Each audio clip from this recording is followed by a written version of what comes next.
and then the beginning of Asa's reign over Judah.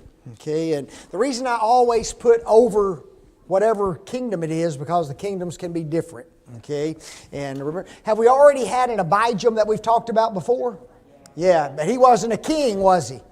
No, and so that's where some of the confusion is because of the names. I've got 5 points that I wrote down. The summary of Abijah's reign, that's in verses 1 through 3. The successor of Abijam, that's verses 4 and 5. The strife between Rehoboam and Jeroboam, verse 6. The synopsis of Abijam's end, verses 7 and 8. And then the start of Asa's reign, verses 9 through 15. So there's my outline. You've got yours. We got a lot to do and a little bit of time to do it. So we'll go as quickly as we can. Make a few points maybe. In what year of Jeroboam's reign did Abijah begin to reign? 18th year. Now in the 18th year of King Jeroboam, the son of Nebat, reigned Abijam. So Jeroboam had... what kingdom is Jeroboam over? He's over the northern kingdom. He's over Israel. And now we have another king coming in the 18th year of his reign. Who comes in? Abijam comes in and he begins to reign. Over who? Over Judah, yes. How long did he reign? 3 years. Now some kings reign a long time. Some kings reign a very short time, almost similar to the judges. The judges, some of them reigned a long time. Some of them didn't last very long at all. What was Abijam's mother's name? Micaiah. And his mother's name was Micaiah, the daughter of Abishalom. Wow. Maacah, the daughter of Abishalom. She was really the granddaughter. Okay? She's really the granddaughter, not the physical daughter. There's 2 words. Son, well, there's 3 words really. Son, daughter, and father. Okay? And sometimes mother, not as often as mother, but it is daughter here. That sometimes it can refer to a physical daughter, okay, the one right below the mother. Sometimes it can refer to a granddaughter. Sometimes it can refer to a great or a great granddaughter. Okay, all it means is that this person was in the lineage of this individual, okay, and was a female to her. Notice that this is the granddaughter of Absalom. Okay, Absalom. That's what that little word there, that Abishalom, that's Absalom. So very, very interesting that this is his granddaughter as well. And he walked in all the blank of his fathers, which he had done before him. All the sins of his fathers. Wow. The behavior of one generation, the ideology of one generation can always be easily passed on to the next, can it? Now watch this. If someone does not intentionally change his thinking or behavior, the family will continue and persist in those patterns, can they not? When we were at the children's home, we had children come in and you get a family history on these kids. Okay, well, what you find out is the things the children were experiencing are the very things that the parent had experienced, and oftentimes even the grandparent had experienced. So all they were doing is what? Repeating patterns. Whether it's an addictive pattern, an abusive pattern, patterns of divorce, whatever it is. And so you get the kid in our care and you look him straight in the eye and you say, look, you have to stop the what? You have to stop the pattern. You've got to change the pattern. And can a person do that? Oh yeah. With a conscious decision, that person can totally, radically alter the history of their family if they want to. For good or bad. Isn't that true? For good or bad. And we see a lot of times in the kings, especially in the northern kingdom, all they do is what? Keep repeating patterns, don't they? Now, what's interesting is Abijam is in what kingdom? He's in the southern kingdom, is he not? And who was the king in the southern kingdom before him? Okay, Rehoboam, okay, and he just was Rehoboam sinful? Yeah, and all he did was what? Just keep on in the sins of the past. And it's sad. Very, very sad. How is Abijam's heart described? And his heart was not perfect with the Lord his father, as the heart of David his father. I looked up that little word perfect, and it means this. It means, well, it comes from the word shalom, meaning peace. Strong says it means complete, friendly. Brown, Driver, and Briggs, complete, safe, peaceful, perfect, whole, full, at peace, finished, complete, listen to this statement, of keeping covenant of peace and also peace of mind. Pretty strong points, is it not? With those definitions, there's a lot of different ways you can kind of look into the heart of Abijam now. Okay? He did not have a whole heart with God. Okay, that's what that little word, little perfect means whole. Okay? You think there may have been a portion of Abijah that kind of wanted to serve Jehovah? Oh yeah, I mean he's the king of the southern kingdom, is he not? And they're still the ones trying to follow the law. They're still the ones ruling and reigning in the city of the Lord. They still have the temple there. He may have had a little bit of desire, but his heart wasn't what? Wholly committed to the Almighty God. Notice this next point. He was not convicted within his heart that he needed to keep the covenant of the Lord. Okay? Folks, if you've got a perfect heart, your heart is bent. Your heart is set on what? Doing God's will. Okay? That's what a perfect heart is. I'm going to do God's will what? Regardless. It don't matter. He didn't have that kind of heart. And this third point, he was not fully at peace with God. All of that's involved in his heart. Listen to Jeremiah 3:10. And yet for all this, her treacherous sister Judah hath not turned unto me with her whole heart, but famely, saith the Lord. Man. Have you ever seen people, they kind of forsake the church and then they come back, but they only come back half-hearted? You know? That's what Judah has done. Okay, notice how he says. He says, they've turned to me, but not with a whole heart, but how? Vainly. Okay? It's a sham is what it is. And there's people who come, if you're really going to turn back to God, you're going to come running into His presence asking for forgiveness, are you not? I want to be forgiven. I want to be cleansed of my sins. And you're going to be faithful to God. Well, you see a lot of people, they sneak in the back door, they sit on the back pew, and they just are kind of here, kind of not here, right? And it's not a true conversion. And Judah and Israel were like that. Psalm 119 verse 2, blessed are they that keep His commandments, that they may seek Him with a whole heart. How about this next one? For whose sake did the Lord his God give Abijam a lamp in Judah? David. Nevertheless, for David's sake, did the Lord his God give him a lamp in Judah. That's interesting, is it not? What does that little phrase, a lamp in Judah, mean?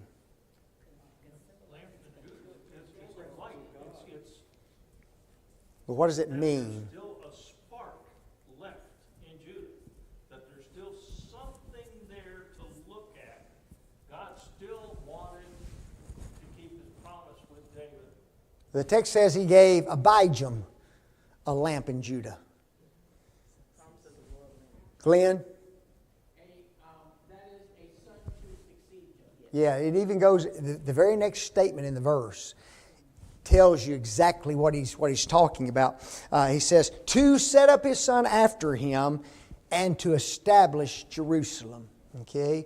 A lot of times when a king forsook God, God would rip the kingdom from the lineage of that individual and give it to someone else. In Israel, there was 4 times the kingdom moves to a totally different family. Isn't that something? Not so in the southern kingdom. It always stays in the lineage of Judah. Always. Did it have to? No.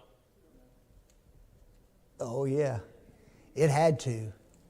Well, Because who's going to be born through this lineage? Who's going to be born through David's lineage?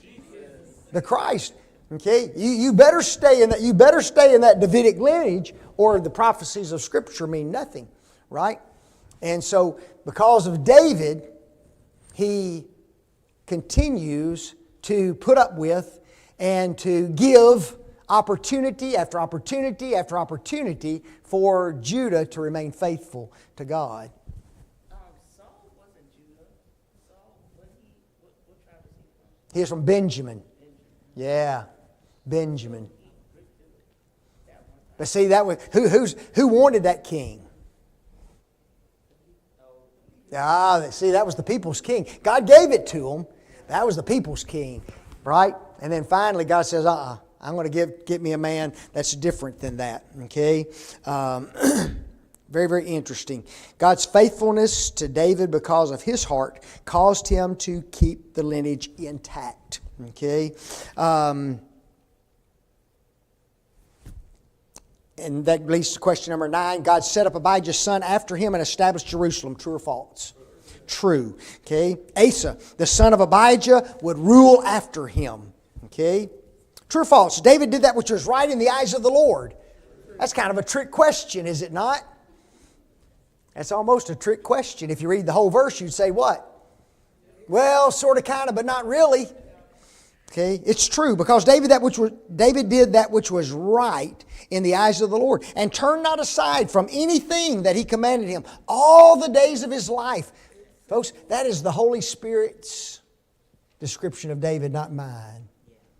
Okay, that's the Holy Scriptures of David, not mine. Here's something I pointed out: God is not focused solely on the bad things that a person does. You know that? He's not focused on that. He's keenly aware of a man's heart, and He's keenly aware of a man's desire to serve Him.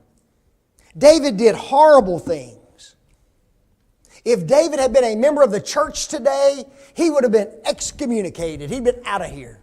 You'll not be a member at Oceanside. You can go down the road if you want to. We don't accept murderers. We don't accept adulterers, especially men that cover them up. Then you try to get him drunk on top of that. What are you? Who wants that kind of a member? We just run them off, don't we? Not God. God kept him as king. Unbelievable.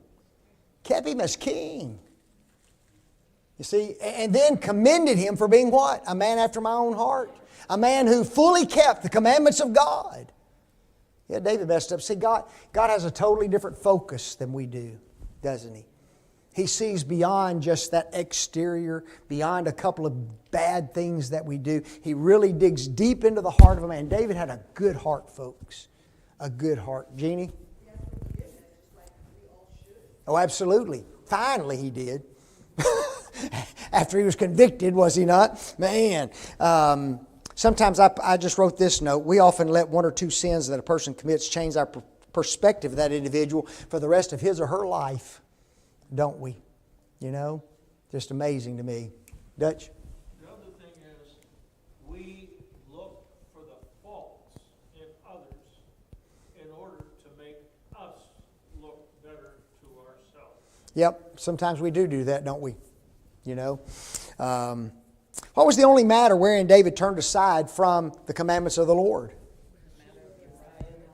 Only in the matter of Uriah the Hittite. Now see there, God didn't overlook his sin. God knew this man had sin in his life. However, that one matter, as serious as it was, did not destroy the good of David's life. It was bad, but it didn't destroy it. Which is worse?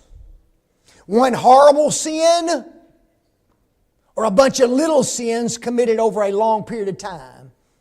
Which is worse? You know, isn't that funny? Somebody commits a horrible sin, right? Oh, we mark them for life. And we commit our little sins over and over and over and over the rest of our lives, and we're the wonderful people. I'm the person of God. Isn't that right? See how we look at each other? Got to be careful, folks. Got to be careful. Yeah, I even put this down. All sins put Jesus on the cross. Didn't it? Every sin. Now, something else I point out here is this. The description of David's sin is interesting, isn't it? He didn't say in the matter of Bathsheba. He said in the matter of Uriah the Hittite. Wow. Folks, he committed major sin against Uriah. Adultery with his wife. Attempted cover-up using Uriah. Right? Get him drunk, send him home. Surely he'll want to have relationships with his wife, and then the child can be his. I don't want that boy, you know. Authorized his death. Sent Uriah with his own death letter to the battlefield. And then had him killed in the matter of Uriah. Oh yeah, Bathsheba was involved, but boy, Uriah took the brunt of that deal, did he not? Man, unbelievable. Who warred all the days of Abijam's life? Rehoboam and Jeroboam. Interesting, they continued to war. And he's talking about his early life. Okay, after Abijam was born, he was living during the reign of his father, was he not? And all that whole time that his daddy was reigning, there was just fighting going on between the north and the south. Where were all the acts of Abijam written? Yes, the book of the Chronicles of the Kings. True or false? There was peace between Abijam and Jeroboam. False. If your daddy fights against him, I guess you might as well too, huh? Man, what do they call that? The Hatfields and the McCoys? Okay, we just call it the Jeroboams and the Rehoboams. Okay. Where was Abijah buried? In the city of David. Yes, he slept with his father. City of David, that is what city? That's Jerusalem, folks. Bethlehem's the city of David, but Jerusalem's the predominant city of David because that's where he was buried as the king. Who reigned in his stead? Asa. Yes, Asa. In what year of Jeroboam's reign did Asa? The 20th year. The 20th year. Jeroboam reigned 22 years in Israel, okay? And Asa comes in at the 20th year. So Jeroboam still has 2 more years to reign after Asa becomes king. So we got 3 kings during the reign of Jeroboam. 3 kings in Israel during the reign of 1 in the south. In the north. Okay? And that's what makes this so difficult to determine. How long did he reign in Jerusalem? 41 years. Is that a long time? 10 kings and 10 presidents in a year. Ooh-wee. That's a long time. I put this down. 41 years would take us back to 1984. 1984. When some of us were still in our right minds. Okay? Listen to this. Ronald Reagan was president. I had been out of the Memphis School of Preaching 2 years. Okay? I'm about 44 years into it now. 2 years. Kathleen and I had been married 2 years at that time. That's a long time ago, is it not? 41 years. That's a long time. What was Asa's mother's name? Hey. And Oceanside became a congregation. Ah, look at there. Oceanside became a congregation. That's a long time, isn't it? A long time. What was Asa's mother's name? Maacah, the daughter of? There it is, Absalom. Okay, we've talked about that. This Maacah, she was the wife of who? Okay, she was the wife of Rehoboam, right? And she lived a long time after Rehoboam died, after his reign. But she continued as the mother queen. And mother queen has a lot of influence on son and on grandson, right? Or at least many of them do. And apparently this woman did some of that as well. True or false? Asa did that which is blank in the blank of the Lord. Isn't that a wonderful statement? We've had we had the end of Solomon's reign, not good, right? Then all of a sudden Rehoboam comes along, not good, right? Who follows him? Abijah, not good. And finally, Asa comes along and he does that which is right in the eyes of the Lord. Now remember, how long did he reign? 41 years of good reign. Now that ain't so bad, is it? Of good reign. So that's a blessing to the nation of Judah. What did Asa take away from the land? The Sodomites. Remember, those are the temple prostitutes. Okay? So he took all of those out of the land. What did Asa remove from the land that his fathers had made? Idols. Idols, okay? And he removed all the idols that his father had made. Now remember, where were those idols worshipped? They worshipped on the mountains, and they were worshipped in the groves. Okay? They were worshipped in the high places and the groves. All right? That's important to remember here in the next part. True or false? Asa failed to remove his mother from being queen. False. Also, Maacah, his mother, even her he removed from being queen. She may have tried to influence this boy, but he didn't allow that, did he? I want you to think about that. She was his grandmother, right? His grandmother. Anybody in here ever had a grandmother? You love your grandmother? Yeah, I had a granny and I had a grandmother, and I loved them both. You know, now think about that. She's a relative. She's an older lady. She'd been a person in power for a long period of time. And she probably had quite a following in the government and among people of the nation at this particular time, right? Kind of like the Queen of England, right? She walks around, everybody just loves her and adores her. Doesn't matter hardly what she does. Everybody just loves her because of who she is. Well, Maacah, she's been around a while, has she not? And all of a sudden, here comes grandson, and what does he do? You out. Adios. Why did he remove her?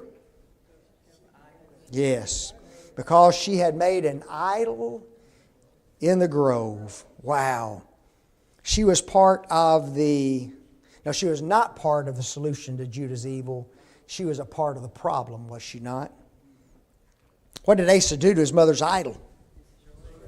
Yeah, he did two things. He destroyed it and he burned it in the brook Kidron. Okay? In my notes, I got a picture of the brook Kidron. Okay? Sorry, y'all don't have that. Unless you looked it up and did it. I'm just messing with you. Okay? What did Asa fail to remove? Yes. But the high places were not removed. Okay? Now, there's a lesson here. Okay? Asa's a good king. And the Bible never, ever says anything about his being a bad king. Okay, he walked in the ways of David, his father. He got rid of the Sodomites. He got rid of his queen mother. He got rid of the idols. But he kept what? The high places. Now, the high places didn't have any idols in them. It was just that the places where the idols used to be worshipped were still there and available. Right? And it would make any successor beyond him have easy access to places of worship for who? For idols. Okay? He would have been much better off to have done what? Totally destroy the high places, folks. Lesson. It is best to remove all vestiges of sin, lest individuals be tempted to return back to them. Right? Man. Nevertheless, Asa's blank was blank with the Lord all his days.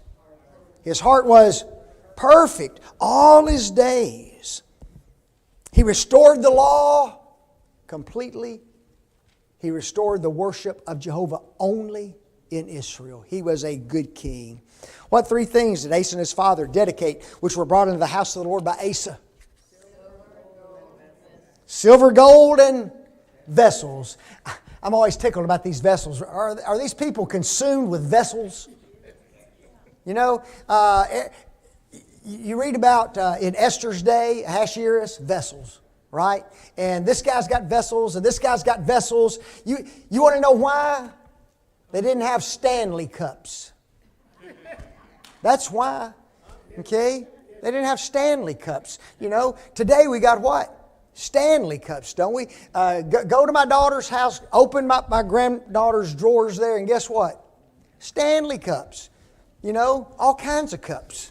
You go, you know, I saw a preacher, his daughter, she had 5 of them, all different colors, Stanley cups. She just washed them, set them out, you know.